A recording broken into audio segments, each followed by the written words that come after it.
Gold కార్డుకు 9 కోట్లంట. కంపెనీలు కొంటే 18 కోట్లు. అమ్మకాలను ప్రారంభించిన అమెరికా అధ్యక్షుడు ట్రంప్. విదేశీ విద్యార్థులకు ఇది ఒక వరం.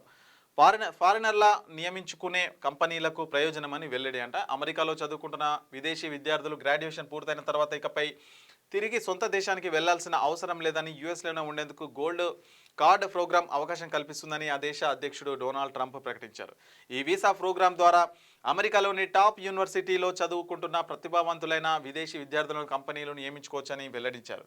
గోల్డ్ కార్డు కోసం వ్యక్తులు 1 బిలియన్ అంటే దాదాపు 9 కోట్లు అదే ఉద్యోగులను నియమించుకునేందుకు కంపెనీలు అయితే $2 మిలియన్ల అంటే 18 కోట్లు చెల్లించాల్సి ఉంటుందని చెప్పేసి ట్రంప్ అయితే చెప్తా ఉన్నారు. సో గోల్డ్ కార్డు తీసుకురావాలని అయితే ప్రయత్నం చేస్తున్నారు. అంటే చదువు కోసం వెళ్ళి అక్కడ ఉన్నటువంటి స్టూడెంట్స్ ఎవరైతే ఉంటారో అక్కడే జాబులు చేసుకునే విధంగా వాళ్ళకు ఒక గోల్డ్ కార్డుని అయితే జారీ చేయబోతున్నారు. సో దానికైతే 9 కోట్ల ఛార్జ్ అయితే జరుగుతుంది మన ఇండియా కరెన్సీలో.